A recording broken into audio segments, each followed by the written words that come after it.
Hello and welcome to Neat Me Debt Free. My name is Hannah and this is my space where we talk about my family's finances. So today's video is going to be quick and sweet, I hope. I just want to quickly touch upon our 2022 financial goals. We have some savings goals and we have some debt goals. And so I'll go over our goals and how we plan to achieve them. So we'll start with debt just because that's the most exciting to me. I will be debt free in 2022. Besides the mortgage that I have with my husband, me personally, my student loans will be completely paid off. I am speaking that into existence right now. What is in question is the timeline. But my goal is hopefully by May. I have 3 student loans left. One is $2,000, one is $3,000, and one is $4,000, if I believe correctly. So I would like my goal within being debt free is to pay off my student loans before the interest restarts.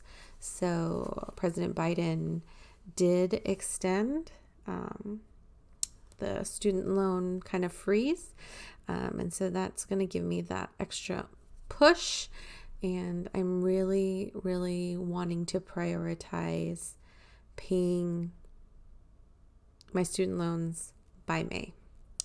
That being said, it is kind of a long shot, just with projections right now with my schedule, because again, my income goes up and down. But that's kind of what I'm thinking. It's by May. Okay, so that's just on the debt front. And then basically I just kind of want to get through this and then we'll focus on my husband's student loans.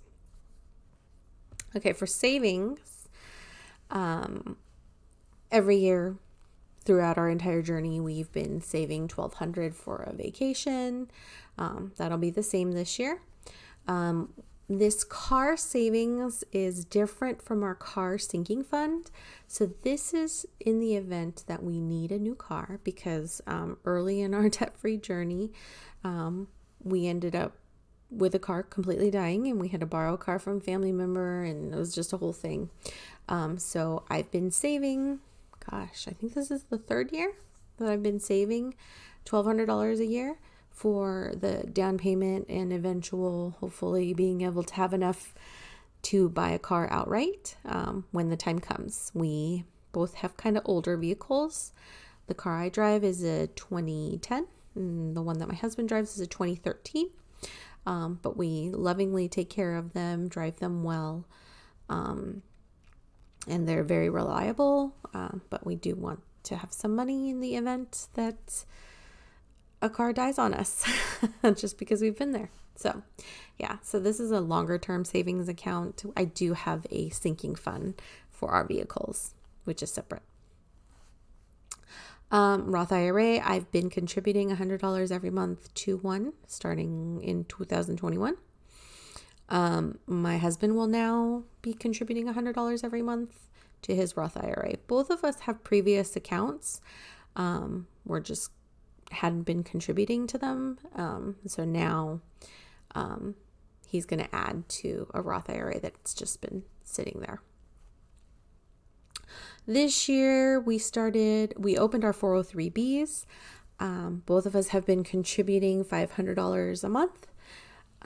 I would like to increase my contributions, probably once I'm debt free, to $1,000 a month. And so, yeah, my husband will continue with $500 a month from his check, but my goal is to, by mid-year, whenever I finish my student loans, to increase that to $1,000. So kind of, again, a lofty goal, but, I feel like putting that goal there might open the door for me to, I don't know, revisit picking up another job. Who knows?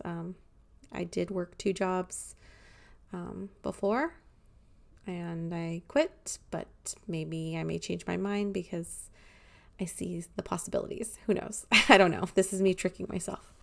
And then the last one, and actually these are not in any particular order, but I would like to reach the minimum goals I have for our sinking funds. So we have quite a few sinking funds, but my goal is to fill them to the minimum goals I set.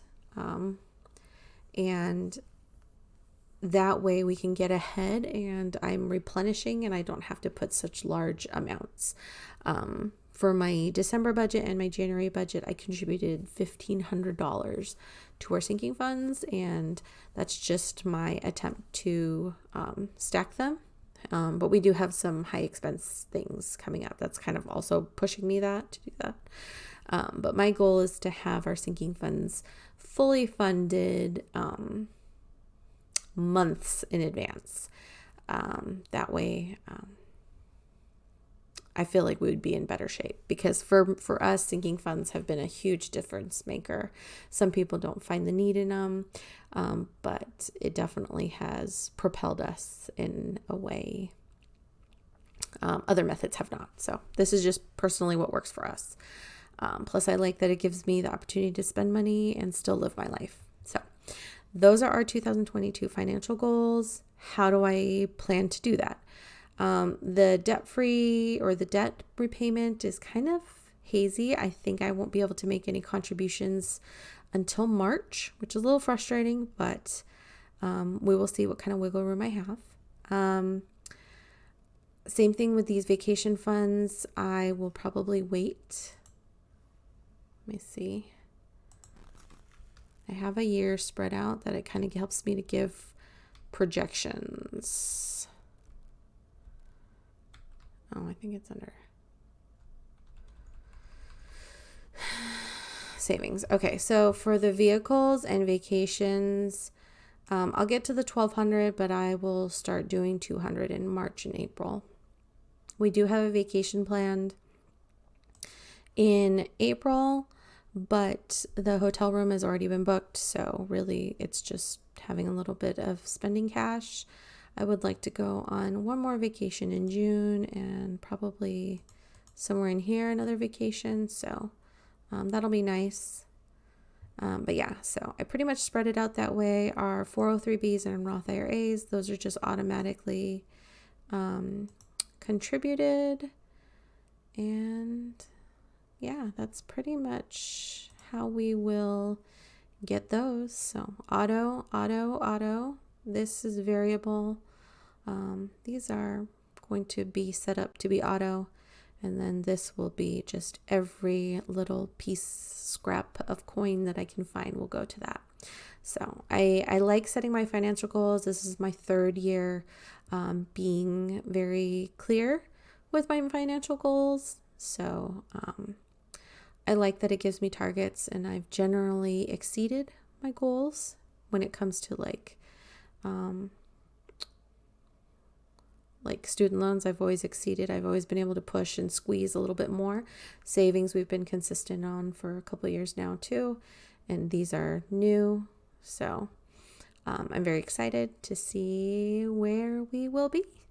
But yeah, thanks for sticking around, and I will see you in the next video.